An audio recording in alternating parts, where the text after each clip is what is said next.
aquí en el capítulo 4 de Malaquías.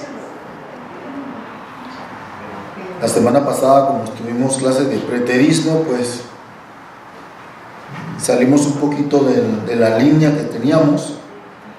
Así que vamos a dar un pequeño repaso del capítulo 4, versículo 1. Y hay un último punto que no toqué la última vez que hablamos de Malaquías. Y quiero concluir ese punto del versículo 1 y luego entramos en el versículo 2 de Malaquías capítulo 4. Así que vamos a leer los dos versículos juntos. Luego queremos exponer la última parte del versículo 1 y entrar en el versículo 2. Malaquías capítulo 4. Y vamos a leer el versículo 1 y 2 que dice: porque he aquí viene el día ardiente como un horno, y todos los soberbios y todos los que hacen maldad serán estopa.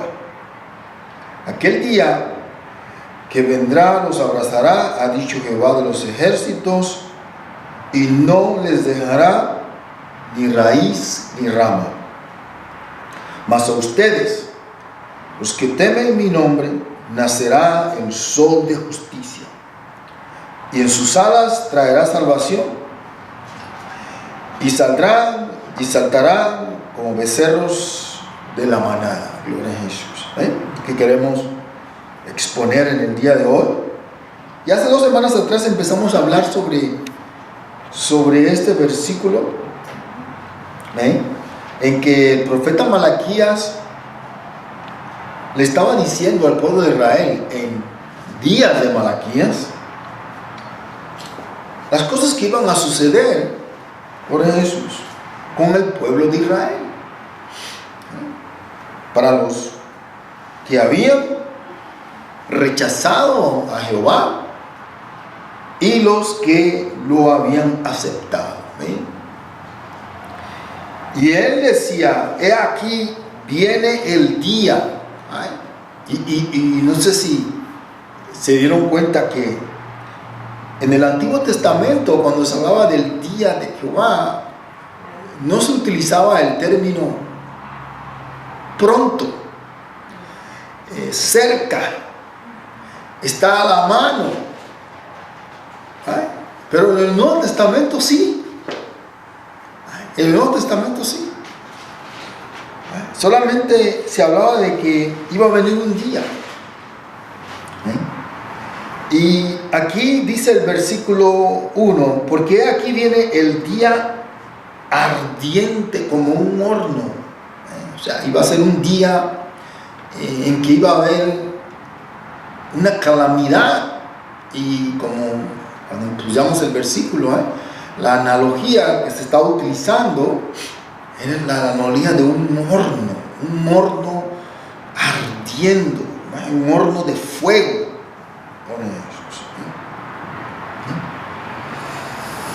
Y dice que ese horno iba a estar preparado para todos los soberbios y los que hacen maldad. Dice que iban a ser como estopa, como eso que se iba a encender, se iba las llamas lo iban a tomar en una forma que Dios los estaba comparando con la estopa, con eso que se enciende en cualquier momento.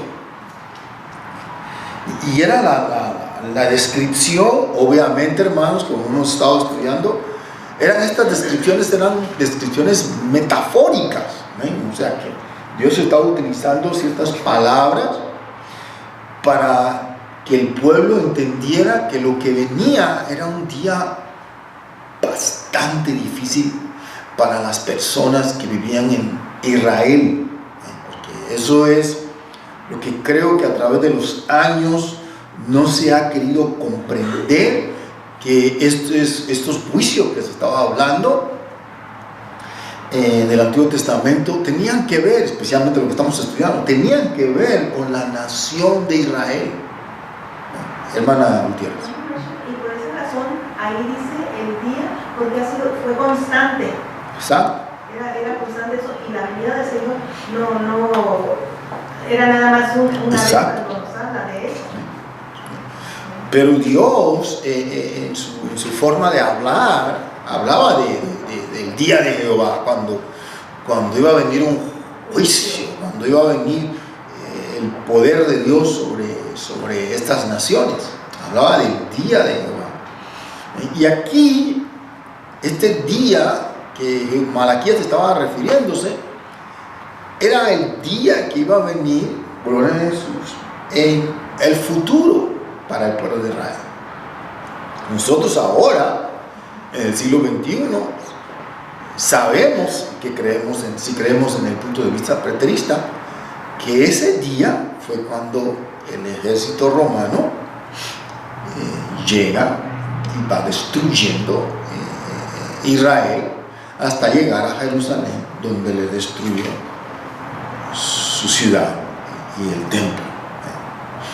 Ese era este día que Malaquías estaba hablando, que iba a ser como un horno ardiendo, en que las personas que habían rechazado, porque malos somos todos, soberbios somos todos, pero los soberbios y los malos que se estaba refiriendo aquí Malaquías eran las personas que habían rechazado al Mesías, que habían rechazado el consejo de Dios.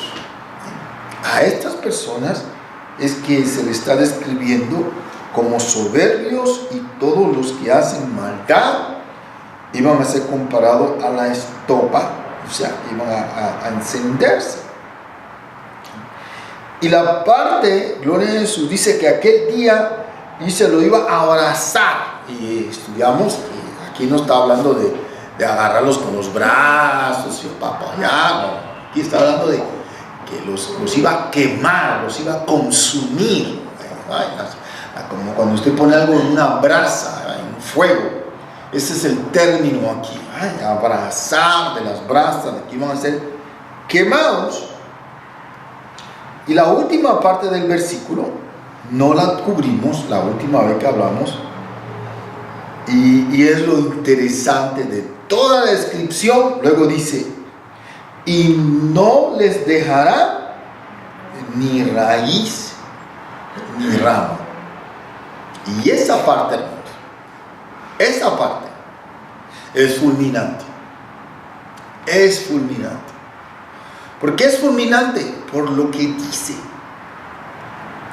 Ustedes han leído el pasaje del libro de Daniel, cuando se habla de Nabucodonosor, que era un árbol, y que Dios trae una profecía sobre él, sobre Nabucodonosor, en el libro de Daniel. Y no he querido ir allá porque solamente quiero que pongan en su mente por qué el Señor dice que no les iba a dejar. Porque acuérdense, en tiempos de Malaquías era algo para el futuro. En nuestros días es algo del pasado. Y lo de Malaquías aquí es fulminante, porque se está uniendo a lo que se le reveló a Daniel en las 70 semanas. Y si usted se acuerda, cuando se le revela a Daniel las 70 semanas, ¿cómo empieza? Dice, 70 semanas están determinadas. No hay más sobre tu pueblo. Y en el libro de Daniel también hay algo muy interesante, que no tiene que ver con las 70 semanas, pero tiene que ver, lo estoy tomando como una ilustración para que ustedes vean lo fuerte que esa expresión, que no les iba a dejar ni raíz ni rama, es. Cuando se estaba hablando de Nabucodonosor como un árbol y iba a ser cortado, ese árbol se le quedó algo. Exacto, se le quedó algo. Y por eso Nabucodonosor pudo nuevamente levantarse. ¿Han visto la película Un camino a las nubes? ¿Le podía traducir? A walk in the cloud. Al final, hermana, cuando se quema todo el viñedo y aquel hombre va a buscar esa semilla que fue lo primero que ellos utilizaron para formar todo ese viñedo que la tenían. Y el hombre dice, mira, podemos empezar de nuevo. ¿Por qué? Porque todavía existía esa raíz. Si no hubiese eso, ellos no podían volver a tener ese viñedo que tuvieron. Ahora, dándole estas ilustraciones, cuando el Señor le revela a Malaquías que le diga al pueblo que no los va a dejar ni raíz ni rama, les estaba diciendo que ya no iba a haber ninguna otra oportunidad de que ellos volvieran a vivir, volvieran a restaurarse. Eso es fundamental entenderlo, hermanos, porque en el día de hoy muchos de nuestros hermanos en la fe siguen insistiendo y diciendo, enseñando y predicando que el Israel de hoy, el Israel del siglo XXI, es el pueblo de Dios. Y textos como este, porque acuérdense, Malaquías le estaba hablando al pueblo de Israel. Todo el contexto, todo el libro de Malaquías demuestra eso. Ahí no estaba hablando a los pueblos paganos que vivían en tiempos de Malaquías. No, todo esto era para el pueblo de Israel. Y cuando él estaba hablando de esos soberbios y estos malos que iban a hacer, y les dice, y no les dejará ni raíz ni rama, implicando con esto, hermanos, que ya no iban a tener ninguna esperanza de que algún día Israel iba a volver a ser lo que fue. Hermano, pero como se cree que la profecía de Jesús no se ha cumplido, o sea que como Él no ha venido, exacto, por eso se sigue aplicando que Israel es el pueblo bueno, de Dios. sí, eso es cierto. O sea, por esa razón ellos, o sea, así creía yo, porque Jesús no había venido, Israel es el pueblo. Cosa que Malaquías nos está diciendo para un futuro. Exacto, era para un futuro. Hablando de Malaquías, era para un futuro, pero no para nosotros, es un futuro. Y eso, el punto que el hermano Ali está diciendo es cierto, se lo toman para un futuro. Pero ahora cuando entremos, y lo que sigue el versículo que menciona a un personaje que es fundamental en lo que vamos a hablar, Juan el Bautista, se le derrama, se le viene al piso su profecía de que era para el futuro de nosotros en el día de hoy.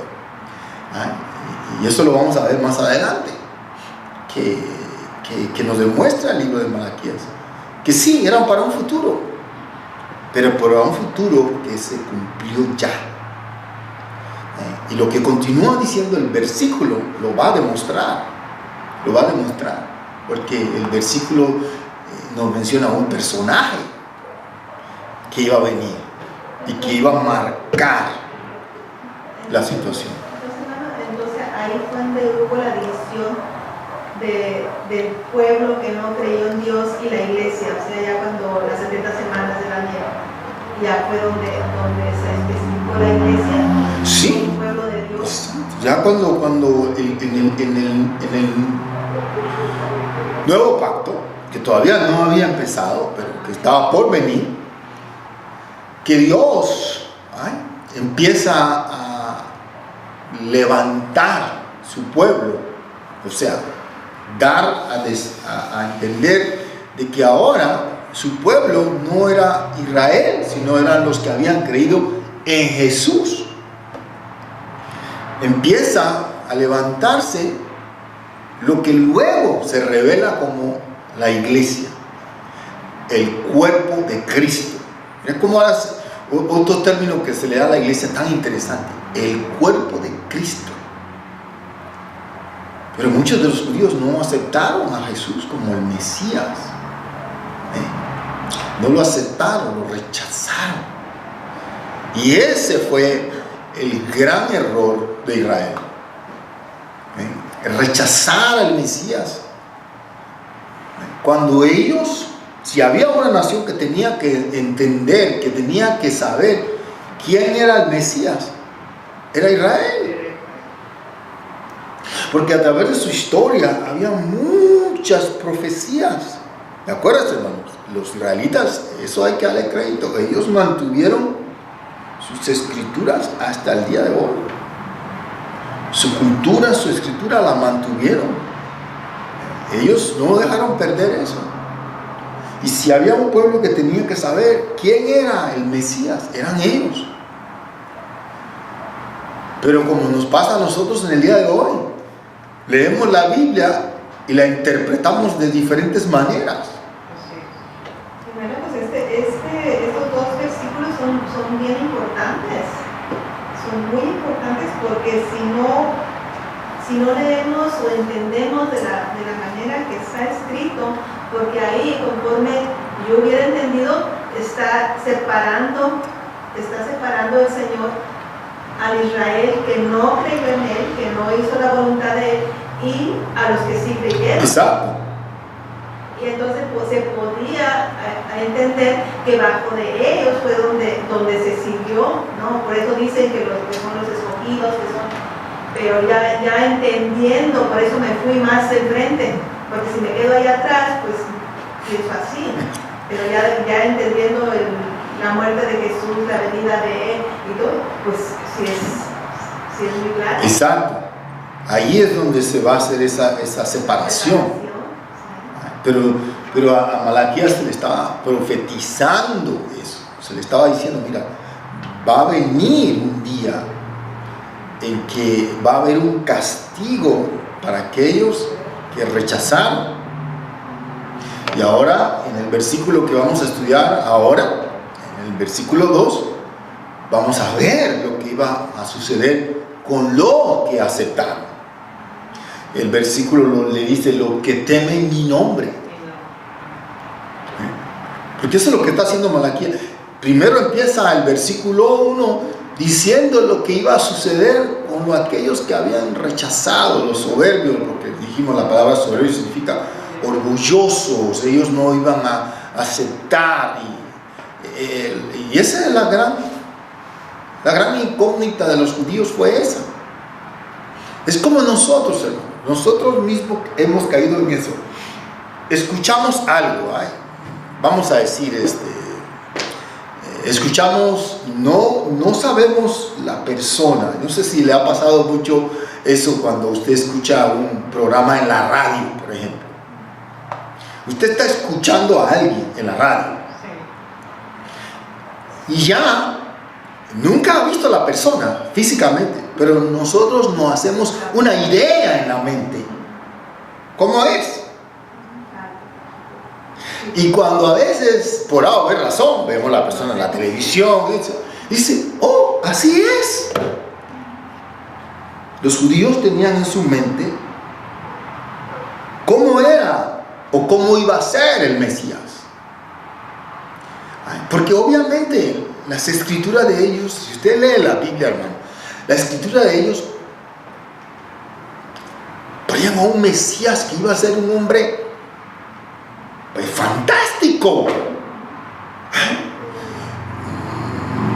Yo siempre lo comparo con Rambo. Él iba a ser como Rambo, él iba a venir y él iba a destruir y hacer y deshacer. Se levanta este personaje que, bendito, ¿cómo nos va a libertar este? Si este hombre no quiere ni hablar, su voz no quiere ni decir nada. No está hablando de ser mansos y humildes de corazón, que si nos pegan en la mejilla, pues pongamos la otra. Ellos no quieren escuchar eso. Porque la salvación para los judíos era ser libertado de los romanos, ser libertado de todas las naciones. Y la salvación que el Antiguo Testamento estaba hablando era la salvación espiritual, la salvación que el hombre necesita por consecuencia del pecado. Eso es lo que ellos no entendieron. Y dice el Señor Jesús, yo vine a salvar lo que se había perdido. Ellos no entendían esos conceptos. Por eso cuando el Señor se manifiesta, ellos dicen, ¿quién es este? Usted no puede ser el Mesías. Si nosotros conocemos a su mamá y a su papá, sus hermanos y sus hermanas,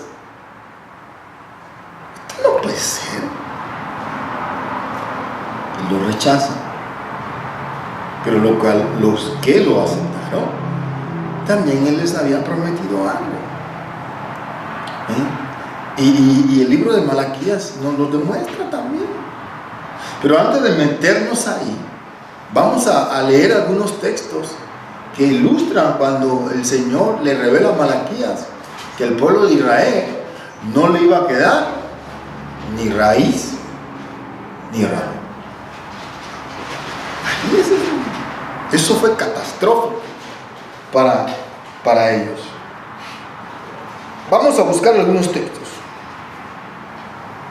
Vamos al libro de Isaías para ilustrar esa expresión que no le iba a dejar ni raíz ni rama. Isaías 66. Para ver cómo la Biblia utiliza esa expresión.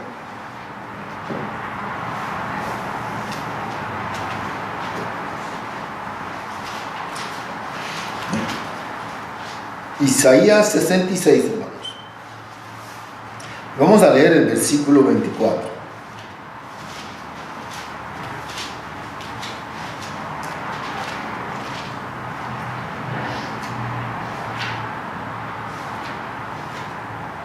¿Lo tienen, hermanos?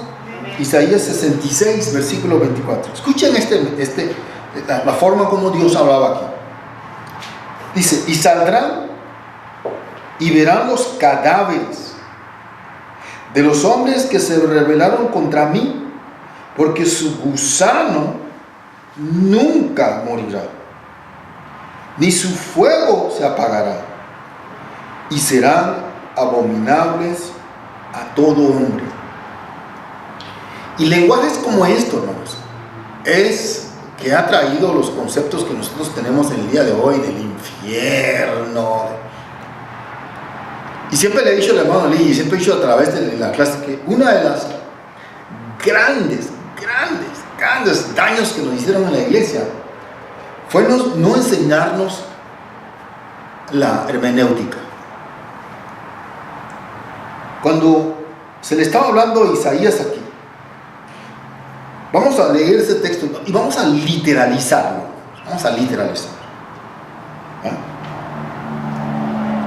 El versículo 22 nos habla el contexto. Dice, porque los cielos nuevos y la tierra nueva, ¿se dan cuenta?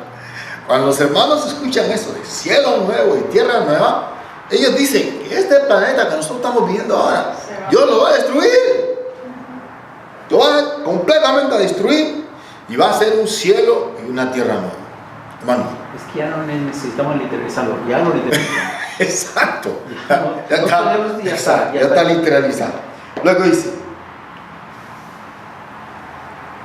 dice, como los cielos nuevos y la tierra nueva que yo hago permanecerán delante de mí, dice Jehová, así permanecerán vuestra descendencia y vuestro nombre.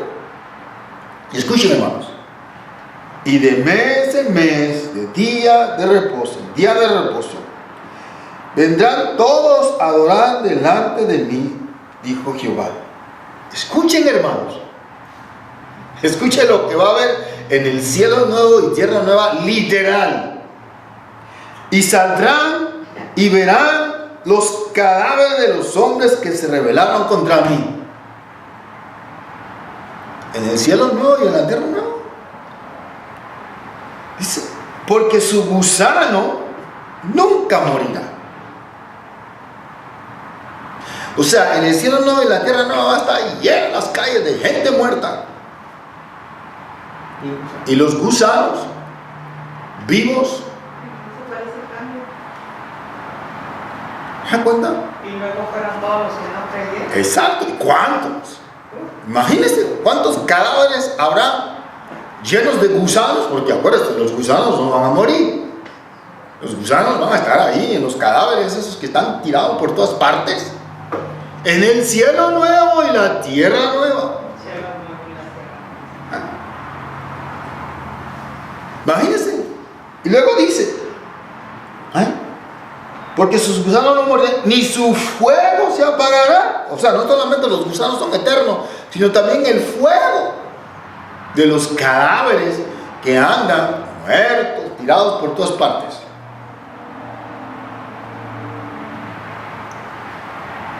Eso es lo que está tratando de decir este texto. A nada, hermanos.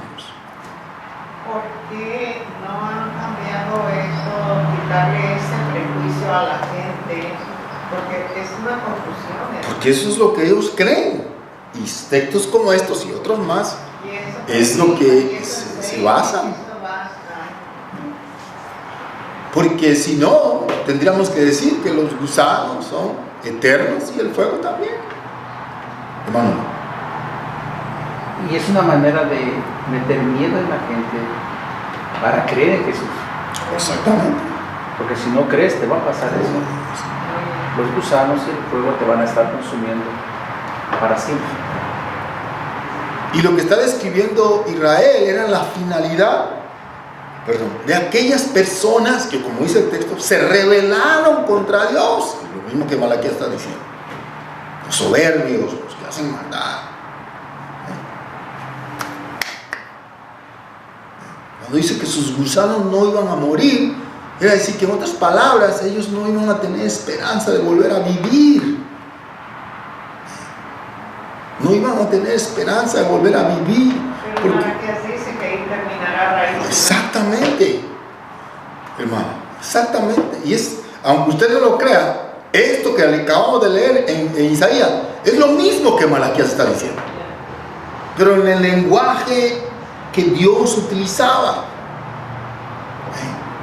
Y eso es lo que a través, por eso repito, la hermenéutica no se nos enseñó, no se nos enseñó cómo interpretar las escrituras, la forma. El hermano Padilla nos trajo hace mucho tiempo atrás las diferentes formas que se habla en la Biblia, la metáfora, las prosopopeas, las analogías, y esas cosas no se nos enseñó, y la Biblia está llena de esa forma en que Dios así le revelaba a los profetas.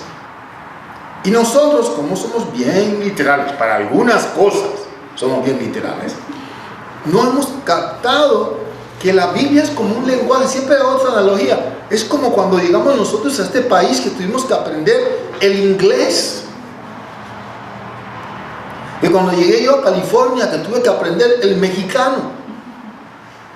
Tenemos, porque si no, pues...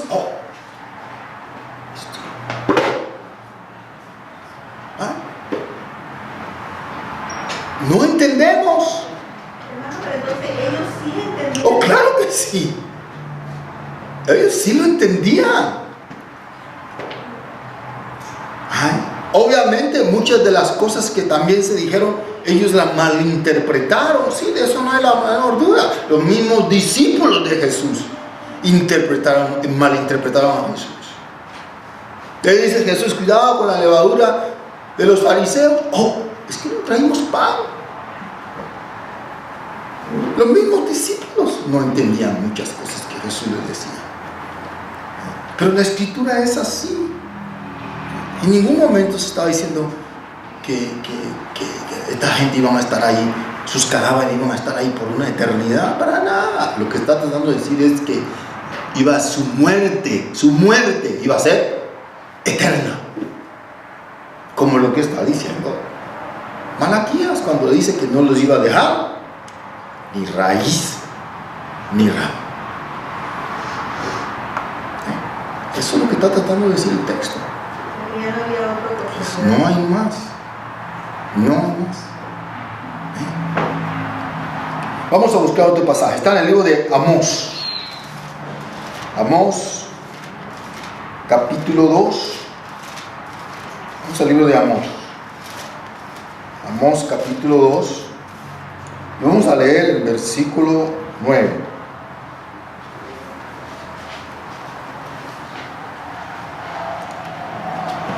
Este es un gran ejemplo. Quizás el de Isaías no se captó mucho, pero quizás este se pueda captar mejor. Amós, capítulo 2. Vamos a leer el versículo 9. Dice: yo destruí delante de ellos al amorreo, cuya altura era como la altura de los cedros. ¿Eso es literal, hermanos? No, cuando dice que la altura de los amorreos era como la altura de los cedros, ¿eso es literal? Para nada, hermanos. Ningún hombre puede tener esa estatura. Pero ¿qué es lo que está tratando de decir el texto con esto? Exacto, hermano. Eso es lo que está tratando de decir el texto. Que eran personas altas, de estatura. Y eso está históricamente comprobado. Pero escuchen lo que dice, siguiendo el texto. Estoy en Amós 2, ¿no? Dice: cuya altura alta, dice, y fuerte como una encina. ¿Sabes lo que es una encina? ¿Verdad que sí, hermanos? Y escuche: y destruí su fruto arriba y sus raíces abajo. Ahora vamos a pararnos ahí. Hermanos, los amorreos, esa tribu, en el día de hoy, no existe. No existe. No hay como los filisteos, esos no existen. Ya no hay. Los antropólogos han demostrado que esas tribus ya no existen. Cumpliéndose el texto que acabamos de leer, que el Señor dice que los iba a cortar hasta sus raíces. Estas palabras ya no se iban a seguir reproduciendo. Hermano, o sea que no hay cosa más triste que desaparecer. exactamente. Que es lo que hace el pecado, que la paga del pecado es muerte. O sea, cuando dice muerte, iba a cortar de raíz. No ibas a hacer nada, absolutamente. Por eso cuando se le estaba hablando al pueblo de Israel, en el texto que estamos estudiando, de que no les iba a dar ni raíz ni rama, y acuérdense, usted diga, hermano, pero tenemos Israel en el día de hoy. Ahí está, es una realidad el pueblo de Israel, pero no como el pueblo de Jehová. Y esa es la parte que no se ha querido entender. Usted escucha en la radio, en la televisión, los domingos especialmente cuando se predican, no falta uno que diga Israel es el pueblo de Dios. Hacen excursiones todos los años, y el que pueda ir, qué bueno. Pero hacen excursiones para la Tierra Santa, para la guerra. Pero sí lo era, sí, él era el pueblo de Jehová. Pero las 70 semanas que hemos estado hablando mucho cuando estamos estudiando este libro, nos demostraba que Dios le puso un límite. Dice, 70 semanas están determinadas sobre tu pueblo. Y le estaba hablando a Daniel. ¿Qué era lo que estaba determinado sobre el pueblo de Israel? Que iba a ser el pueblo de Dios. Mira, te voy a dar esta oportunidad final para que tú sigas siendo mi pueblo. Y ellos no le tomaron. ¿Está Israel ahí? Sí lo está. Pero no como el pueblo de Dios. Sí lo está, hermanos. Pero no como esa nación que Dios escogió para que fuera su pueblo, donde naciera su hijo. Ellos rechazaron eso. Lo rechazaron. Y Dios, tuvo que cumplir su palabra. Lo tuvo que cumplir. Y eso es lo interesante. Hay otros pueblos que no eran el pueblo de Dios. Y el Señor les dijo que ya no iban a existir. Y eso es una realidad en el día de hoy. Es una realidad, ya no están. Vamos al libro de Job. Job capítulo 18. Job 18.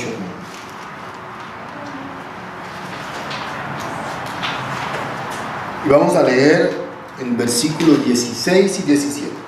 Para ilustrar lo que estamos hablando de por qué esa expresión de no dejar ni raíz ni rama. Escuche cómo dice Job 18. Vamos a leer el versículo 16 y 17. Dice: abajo se secarán sus raíces y arriba serán cortadas sus ramas. Escuche el versículo 17. Su memoria perecerá de la tierra y no tendrá nombre por las calles. O sea, esa expresión demostraba que ya no iba a haber ninguna forma en que estas personas o esta persona volviera a existir. Volviera a existir. Vamos a leer un texto último más, hablando de este, luego entramos en el versículo 2, que quería terminar en la parte del versículo 1 que no terminamos hace 2 semanas atrás. Lucas 3, vamos al libro de Lucas. Lucas capítulo 3, y vamos a leer el versículo 9. Lucas capítulo 3.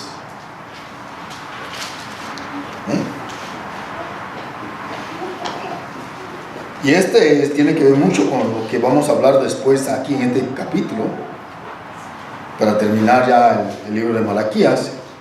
Pero escuche cómo dice aquí. Y aquí el fondo es Juan el Bautista. Pero bueno, vamos a leer este versículo solamente, porque para ilustrar lo que estamos hablando de Malaquías. Lucas capítulo 3, versículo 9 dice: y ya también el hacha está puesta a la raíz de los árboles. Por tanto, todo árbol que no da buen fruto se corta y se echa en el fuego. Bueno, lo lógico sería que usted con el hacha va a cortar el tronco del árbol. Pero si solamente cortamos el tronco del árbol, tarde o temprano, ese árbol va a crecer. Pero aquí dice claramente que el hacha estaba puesta a la raíz del árbol. Porque la razón es de que no se quiere, ahora hermanos, en la Biblia, porque ahí de la Biblia el que saca eso, que hasta el día de hoy nosotros decimos de el árbol genealógico. Cuando hablamos de árbol genealógico estamos diciendo de qué, de dónde vienen sus familiares. ¿A que sí? En la Biblia es que de la Biblia que se sacó eso. El libro de Daniel con Nabucodonosor, el Señor aquí en los evangelios nos habla. Entonces eso del árbol, hablando de la Biblia, de la ¿cómo le llaman? El simbolismo, hay otro término para eso. En el simbolismo de la Biblia, el árbol es un símbolo del ser humano. El ser humano es considerado un árbol en la Biblia. Entonces cuando dice que el hacha está puesta a la raíz, está diciendo que esa persona o esa familia ya no va a continuar. Ya no va a continuar. Por eso en el Antiguo Testamento, en el pueblo de Israel, era muy importante el concepto de que la familia continuara. Era muy importante para ellos eso. Por eso esa la ley esa que hemos discutido varias veces, que si el hombre se quedaba sin hijos, pues su hermano tenía que estar con su viuda, para que por lo menos la primera criatura tuviera el nombre de aquel que se murió. Para ellos era muy importante eso de la genealogía, de dejar una descendencia. Por eso aquí cuando nos dice que iba a cortar la raíz, era que ya no les iba a dejar que ellos pudieran reproducirse. Y Malaquías estaba hablando del pueblo de Israel como el pueblo de Dios. Manuel. Entonces aquí se cumple la profecía de Daniel capítulo 9, cuando termina las 70 semanas, y cuando Jesús habla de la abominación desoladora. Exactamente, todo eso tiene que ver con las 70 semanas. Esa abominación es la que corta de raíz. O sea, ahí estaba demostrando Israel que estaba rechazando completamente a su Dios. Podemos comprender el versículo 15 de Mateo 24 unido con la profecía que da Daniel. Oh sí, de eso no hay duda. Se puede confirmar lo que Malaquías está diciendo de raíz. Acuérdense que el propio Jesús cita a Daniel en Mateo 24. Él lo cita. Cuando estudiamos el capítulo 24 de Mateo, nos dimos cuenta que Jesús, y dice algo bien interesante: el que lea, entienda. Pero como nosotros no leemos, ¿cómo vamos a entender? Bendito. Pero él cita, Jesús cita a Daniel cuando habla de la abominación desoladora. Y hemos discutido varias veces que a través de la historia se cree que la abominación desoladora eran 3 cosas específicas, ¿no? Y una de ellas era que el sacerdocio israelita permitió que los egipcios pusieran su esfinge, su imagen, dentro del templo. Jamás había ocurrido tal cosa. En el templo de Dios, una imagen que tenía nada que ver con el pueblo de Israel. ¿Y cuál era el emblema de los romanos? Un águila.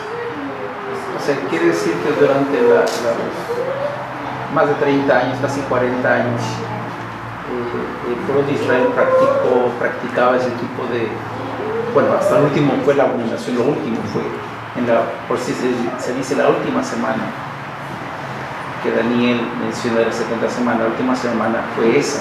Exacto. En la que pasó todo eso, esa abominación, todo eso sucio que permitieron los sacerdotes que se hicieran en el templo.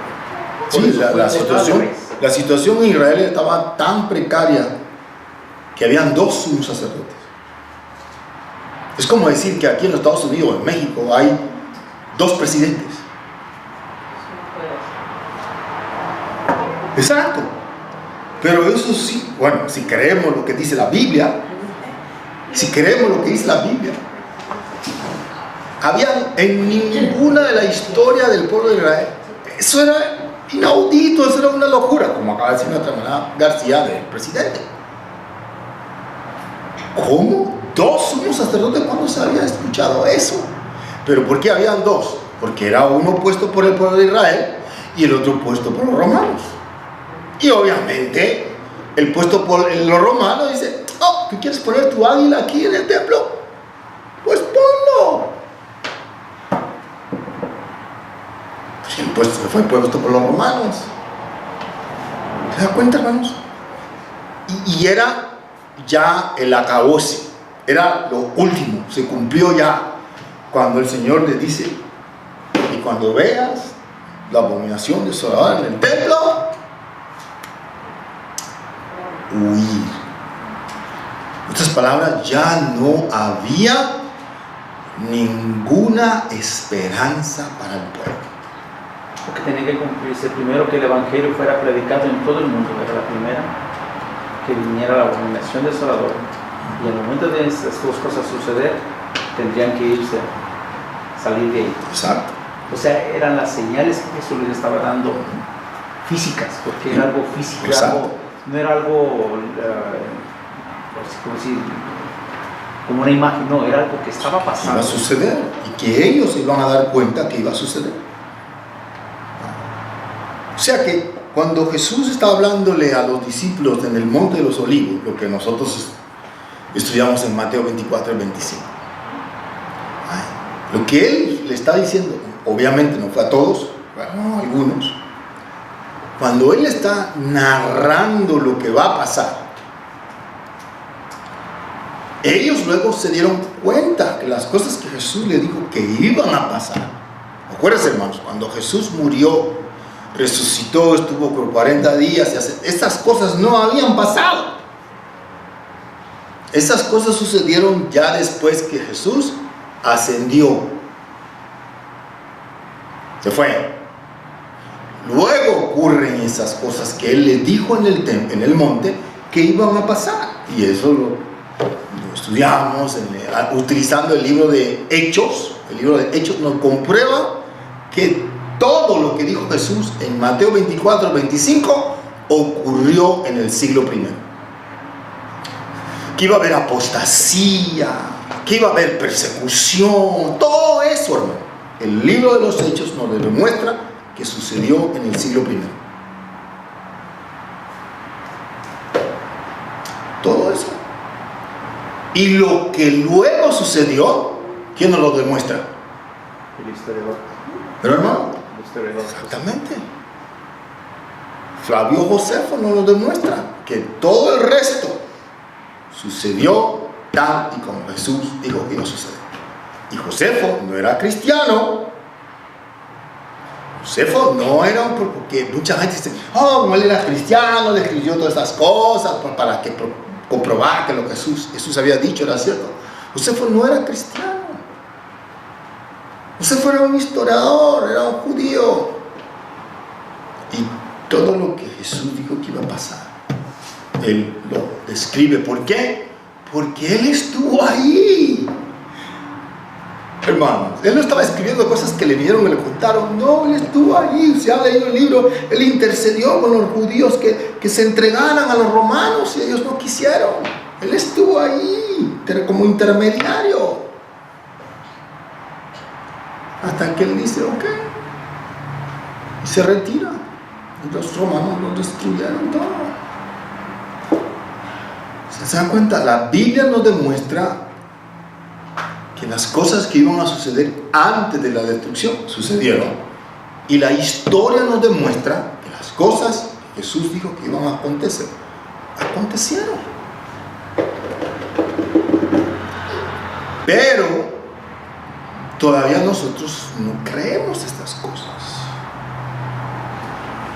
algunos por ignorancia, otros por negligencia, y eso es una realidad, hermanos.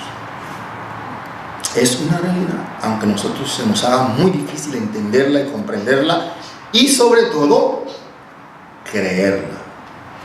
Es lo importante, porque hay personas, lo he dicho varias veces, que sí comprenden las cosas, la entienden, saben, y luego dicen, pero yo no puedo creer eso. A mí se me enseñó otra cosa. Ok, eso es una realidad. Y Lucas nos describe que Juan estaba diciendo prácticamente lo que Malaquías estaba diciendo, porque lo que Malaquías estaba diciendo se iba a cumplir en lo que nosotros llamamos en nuestra Biblia el Nuevo Testamento. Y Juan es una figura central. No hemos entrado en esos versículos todavía. Malaquías habla de Juan el Bautista. Y como estábamos hablando la semana pasada del versículo que utilizamos de nosotros que estamos vivos, que es fundamental para demostrar que el preterismo es una realidad, los textos que hablan de Juan el Bautista de Malaquías también son devastadores para los futuristas, que se han tenido que inventar que va a haber otro Juan, que aquí, que allá, tienen que sacar otras cosas, porque estos versículos son devastadores. Hermano. La palabra determinadas es eso. Exacto. Va a haber un periodo en que Dios ya no iba a considerar a Israel como su pueblo. O sea, mi raíz rama. Se va a acabar todo ahí. Y hay tantos pasajes. La parábola de la higuera. El pasaje, debo decir, porque no es una parábola. Cuando el Señor va a buscar. Y eso es algo bien interesante. La gente dice que lo que simboliza a Israel es la higuera, no el olivo, la higuera. Y dice que fue a buscar fruto y no encontró. ¿Y qué hizo con la higuera? ¿Pero qué le hizo ahí? La maldice. La maldice. Y luego le dice, y nunca jamás salga fruto de ti. Ni raíz ni rama. O sea que estaba en esa, no en esa parábola, sino en ese acto literal. Es un acto literal. Literal. Porque estaba simbolizando. Los discípulos cuando volvieron a regresar encontraron la higuera seca. ¿Y qué le dicen al Señor? Mira, Señor, la higuera que maldeciste. Y yo me imagino a Jesús como diciendo, estos cabezones todavía no me creen.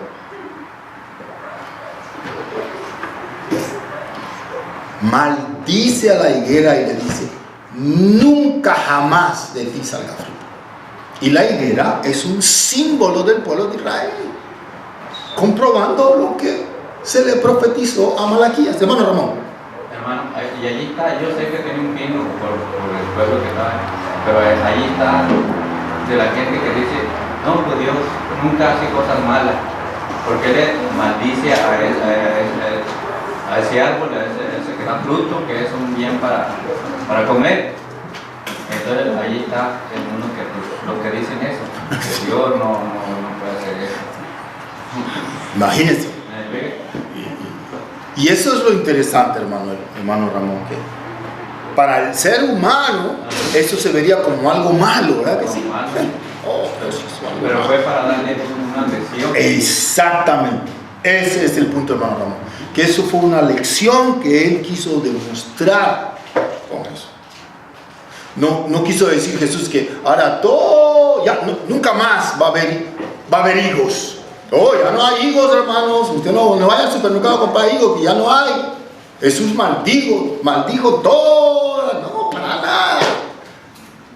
Él me dijo, ese árbol en particular, porque él quería, como acaba de decir el nuestro hermano Ramón, él quería ilustrar, traer una lección.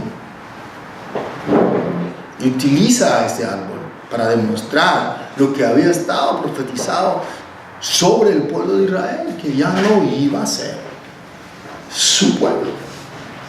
O sea que entiendo que Jesús entendía esas profecías porque él las leía. Claro que sí. Entonces, cuando hace lo que, entiendo que lo que hace, porque es el hermano Ramón mencionó, cuando él saca ese ejemplo, los discípulos, está trayendo a luz algo que él profetizó. Y yo no creo que en el momento, hermano, Después. exacto.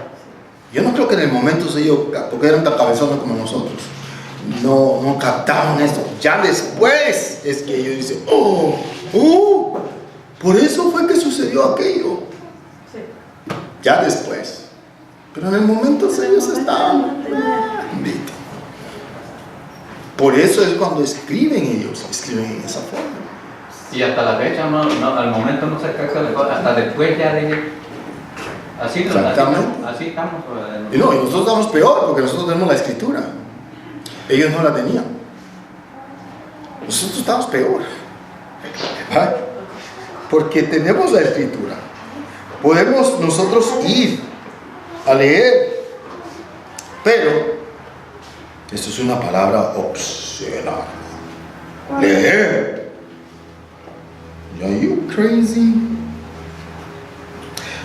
Si no hay ninguna pregunta sobre el versículo 1, 1 hora terminamos el final. ¿Imagina usted puede creer eso?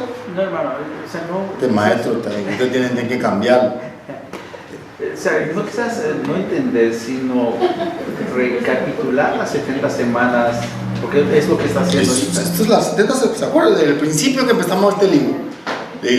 Este libro tiene que ver mucho con el preterismo. Y tiene que ver con esas 70 semanas que se le revelaron a Daniel. Y en la cronología bíblica, Daniel es mucho antes de Malaquías, mucho antes. Pero Malaquías está en conjunto con... ¿Por qué? Porque ya las 70 semanas en tiempos de Malaquías estaban en función. Ya estaban corriendo. Exactamente. Estaban en función. Y luego cuando termina Malaquías su profecía, hay ese, le llaman los teólogos el silencio. No hay palabra de Dios, no hay profecía por 300 años aproximadamente. Nada. No hay ninguna revelación de Dios. No hay ningún profeta que, bueno, me imagino que como todos, ¿verdad? Se levantan por ahí diciendo que Dios me habló y Dios me dijo que esto, Dios me dijo aquello. Como hacemos nosotros también, que Dios me dijo, que Dios me habló. Bendito, pero bueno. Pero bíblicamente hablando, no. Hasta que se levantó Juan el Bautista, que es el que vamos a estudiar aquí en Malaquías. Interesante, él es el que viene realmente a hablar ahora a través de Jehová. Juan. Y es el personaje que Malaquías concluye su profecía. Y es donde empieza la semana 69. No, la 70. La última. Porque acuérdense, en tiempos de Juan, en la última semana dice que se le iba a quitar la vida del Mesías. Sí, habían pasado 69 semanas. Exactamente. Cuando nació, cuando Juan Se levanta. Increíble, hermanos. O sea que no hay ese gap famoso. No, el GAP ese es el GAP es un almacén que hay en Plaza Bonita, pero bueno, la gente cree en esto, que el GAP. Que a la mitad de la semana, a la mitad de la última semana, se detuvo el reloj. Es lo que se ha dicho. No, según la enseñanza es que entre la 69 y la 70, ¿ay? Este es el famoso, en inglés le llaman gap, o sea, una pausa, ¿vale?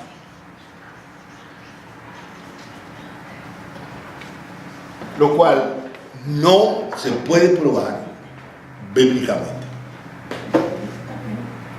No podemos probar eso bíblicamente. No hay nadie que realmente, porque sí hay gente que lo dice, hasta han escrito libros sobre eso, pero bíblicamente hablando, no. Yo he leído varios libros de esos, hermanos. Chuck Missler, uno aquí de Orange County, que tiene un tremendo ministerio, él saca un libro sobre eso, sobre el famoso gap. Pero él menciona, pero no da ninguna cita bíblica. ¿Dónde está en la Biblia eso? Para nada. ¿Y por qué, hermanos? ¿Por qué tienen que dividirla? ¿Sabes dónde está, hermano? Lo que le dijo Dios a Job. ¿A dónde estabas tú cuando yo hacía todo esto? cuando yo hice todo esto? Pero ¿sabe lo interesante de todo esto, hermanos? ¿Por qué es que se tiene que inventar esto? Porque si se ponen juntas, ellos tienen que aceptar que es algo que ya sucedió. Que la vida de Jesús ya es una realidad. Y ellos, hermanos, estas personas han estudiado, esta gente que, ellos saben. Ellos han estudiado, Daniel. Ellos saben y por eso hacen estas cosas. Y dicen, no podemos decir que todo fue junto, porque si todo fue junto, entonces todo eso sucedió. Como lo de Juan el Bautista, tenemos que inventarnos otro Juan. Y así sucesivamente, hermanos, los cristianos estamos igual que la gente que cree en la evolución y que cree en toda esta locura, que se le demuestra que su punto está equivocado y en vez de aceptar la verdad, inventan otra cosa. Así estamos los cristianos también. Eso no es nada nuevo. Ya la gente, nadie cree, ni los ateos creen que nosotros venimos de la versión mexicana del chango. Nadie cree eso. Ya ellos aceptaron que eso es una estupidez. Pero en vez de decir, oh, pues no, se demostró que ya no venimos del chango, ahora es, Apareció de la nada. ya sí, exactamente como aparecimos así. ¡Qué locura! Se van acercando a la Y sabes lo interesante de los científicos, dicen que nada, ellos dicen que de nada puede suceder de la nada. Y entonces, ¿Dónde quedaron? como le decía el profesor a la clase, no hay nada absoluto. Y se levanta el muchacho. ¿Está usted absolutamente seguro de eso? Él mismo se estaba contradiciendo. Pues así es, hermanos. Tristemente, eso es lo que nosotros estamos viviendo, pero el error de la iglesia ha sido: no nos hemos preparado para contrarrestar esas corrientes. Sinceramente, hermanos, no nos hemos preparado para contrarrestar estas corrientes que están atacando lo que nosotros creemos. No nos hemos preparado para eso. Pues la gente viene y nos dice, pues esto, especialmente la juventud, la niñez, nuestros pobres muchachos no pueden defender lo que creen. Y lo que le dicen, ustedes lo que son un montón de fanáticos, que creen un montón de supersticiones. Eso no es así. Pero bueno, ¿cómo es? Es asado.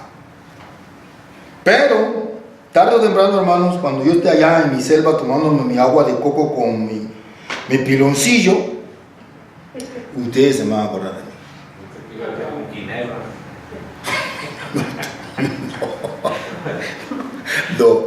No voy a estar en Ginebra, voy a estar allá en Panamá. Es interesante eso. Pero tiene que tomarlo puro, no echarle piloncillo. No, con el piloncillo sabe mejor. Aquí No, se pero la puede hacer, hermano. Agarra pero más el a echar azúcar. el piloncillo. Pero el azúcar se sube. Listo. Ya para ese tiempo que suba el azúcar, la sal, la pimienta y el ajo que le gustaba. El piloncillo es igual allá y aquí. Es lo mismo. Digo piloncillo porque ustedes así lo llaman, pero nosotros lo llamamos de otra forma. Para que me puedan No, entender. aquí no puede decir esa palabra como le dicen ustedes. No, para el Porque segundo. eso quiere decir otra cosa. Pues según como la tomo. Por eso digo, por eso mencioné la palabra piloncillo. Oiga, hermano, y regresando a la clase. Dígame, hermano. A mí se me metió hasta los tuétanos ¿Qué cosa? que no hay nada absoluto.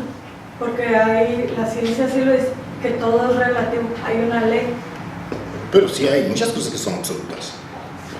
Eso Si no hay- hablamos